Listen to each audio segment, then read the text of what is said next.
छत्तीसगढ़ के स्वास्थ्य मंत्री टीएस सिंहदेव भोपाल दौरे पर हैं। इस दौरान उन्होंने कोवैक्सीन के ट्रायल के बारे में जानकारी देते हुए बताया कि उसके लिए उन्होंने केंद्रीय स्वास्थ्य मंत्री को एक पत्र लिखा है।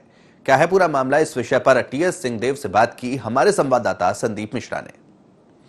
छत्तीसगढ़ के स्वास्थ्य मंत्री टीएस सिंहदेव जी हमारे साथ हैं। सर, अभी आपने कोवैक्सीन को लेकर के केंद्रीय स्वास्थ्य मंत्री को पत्र लिखा है, उसके ट्रायल को लेकर के भी कुछ आपने सवाल किया है, क्या है वो मामला सर? बीच की चर्चाएं वैक्सीन तैयार होने के पहले भी जब हो रही थी तो उस समय से भी हम लोगों ने अपना मत व्यक्त किया था बैठकों के माध्यम से कि परिणाम एक बार पूरे ट्रायल होने के बाद आ जाए तो उन वैक्सीन को हमको भेज दिया जाए। हम लोग भी चाहेंगे कि जल्दी लोगों को उपलब्ध हो जाए। 3 जनवरी को जब इस बात की घोषणा हुई कि 2 वैक्सीन को अलाउ कर दिया है, उसी समय से हम लोगों ने अपनी राय ये व्यक्त की थी कि फेज 3 ट्रायल जब कोवैक्सीन का भी पूरा नहीं हुआ है तो फेज 3 ट्रायल पूरा होने के बाद में उसको उपलब्ध कराया जाए। लेकिन केंद्र सरकार ने जो निर्णय लिया उसमें कोविशील्ड के साथ में कोवैक्सीन भी कुछ मात्रा में भेजना चालू किया।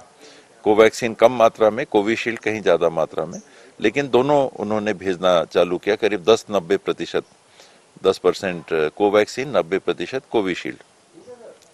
उस पे भी हम लोगों ने मैंने अपनी तरफ से पहले पत्र माननीय डॉक्टर हर्षवर्धन जी को लिखा था कि यहाँ के लिए हम लोग अभी नहीं चाह रहे कोवैक्सीन को चालू करना, क्योंकि इसके ट्रायल चल रहे हैं। फिर भी वहां से भेज दिया गया, तो दोबारा मैंने फिर पत्र लिख के आग्रह किया है कि उसको कृपा करके ना भेजा जाए। हम उसका इस्तेमाल अभी करने के लिए सहमत नहीं है, क्योंकि परीक्षण चल रहा है और आप स्वयं फॉर्म भरवा रहे हैं जिसमें ये लिखा हुआ है कि फेज 1 और फेज 2 में तो इसकी प्रामाणिकता मिली है, लेकिन फेज 3 का ट्रायल अभी भी चल रहा है और ये शोध के स्टेज में। तो जो चीज शोध के स्टेज में है, जिसके लिए आपको फॉर्म भरवाना पड़ रहा है कि जो वैक्सीन लेंगे वो एक तरह से वॉलंटियर के रूप में लेंगे, मरीज और जिसको इलाज हो रहा है उस रूप में नहीं, एक शोध के हिस्से के रूप में आप उसमें भाग ले रहे हैं। तो ये गवर्नमेंट को ये काम नहीं करना चाहिए, ये काम करना चाहिए उस कंपनी को जो ये वैक्सीन बना रही है। तो वैक्सीन बनाने वाली कंपनी को जो काम पूरा करके अपना डाटा उपलब्ध कराने चाहिए, और वैज्ञानिक उसके जांच के बाद में फिर कहते हैं कि हाँ नहीं, ये दवाई के लिए आप इसका इस्तेमाल कर सकते हैं। वो नहीं करने के कारण हम लोगों का ये मानना है कि ये काम सरकार का नहीं है, ना तो केंद्र सरकार को करना चाहिए, ना राज्य सरकारों को करना चाहिए। ये काम उस कंपनी का है, भारत बायोटेक का काम है कि वो पूरा फेज 3 ट्रायल कंप्लीट कर ले, और उसके बाद में जब फेज 3 ट्रायल के परिणाम एक्सपर्ट्स के सामने चले जाते हैं और वो कहते हैं कि अब इस्तेमाल करने के लिए हम अनुमति देते हैं, फिर फॉर्म भराने की कोई जरूरत नहीं। अभी तो आप फॉर्म भरवा रहे हैं, ये सरकार का काम नहीं है।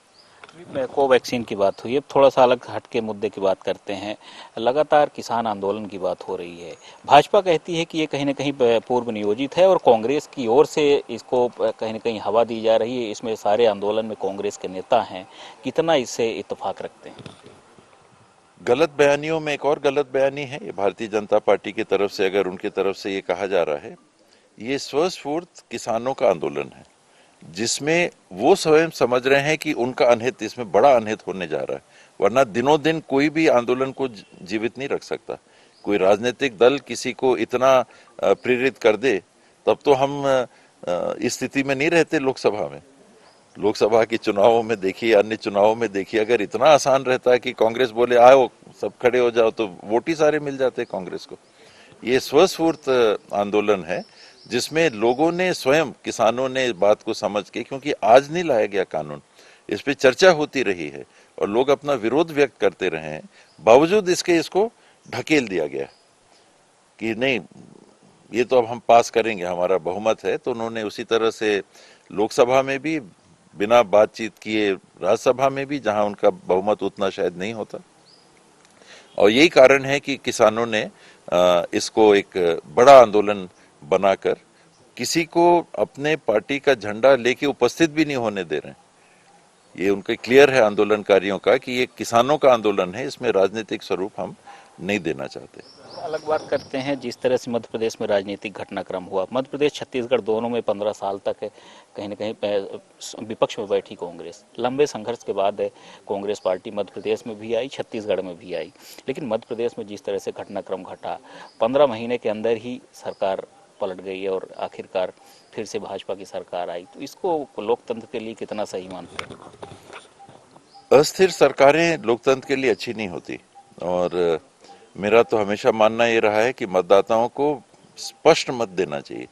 जिसको वो सोचते हैं कि नहीं, हमको 5 साल के लिए सरकार इनके हाथों में जिम्मेदारी देनी है प्रशासन की, तो क्लियर बहुमत होना चाहिए। ये 2-4 विधायक, 2-4 सांसद के आगे पीछे की सरकारें जब भी रहती हैं तो फिर ये जोड़ तोड़ की प्रक्रिया चालू हो जाती है।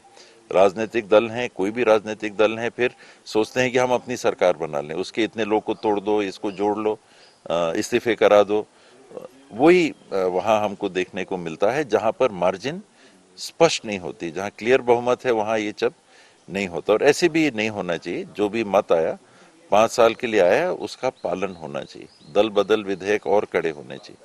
एक आखिरी सवाल है, आपसे ही रिलेटेड है, सीएम साहब से रिलेटेड है। आमतौर पे कई बार बातें आती हैं कि आपके और सीएम साहब के बीच में कहीं ना कहीं तालमेल ठीक नहीं है। सीएम को लेकर के आप दोनों के बीच में कहीं ना कहीं मनभेद और मतभेद देखने को मिलता है। क्या है सच्चाई? हम लोग कोई सीएम नहीं बन सकते।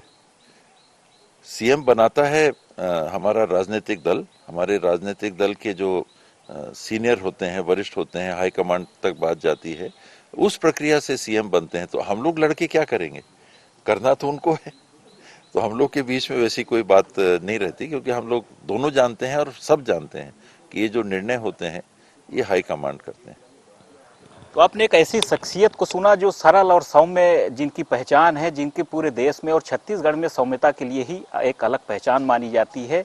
ऐसे हैं टीएस बाबा, और उनका साफ ये भी कहना है कि अस्थिर सरकार जनता को भी नहीं चुननी चाहिए, वोटरों को नहीं चुननी चाहिए, क्योंकि अस्थिर सरकार का कोई बहुत मजबूत वजूद नहीं होता है। वीडियो जर्नलिस्ट नारायण के साथ संदीप मिश्रा, ये India 24 भोपाल।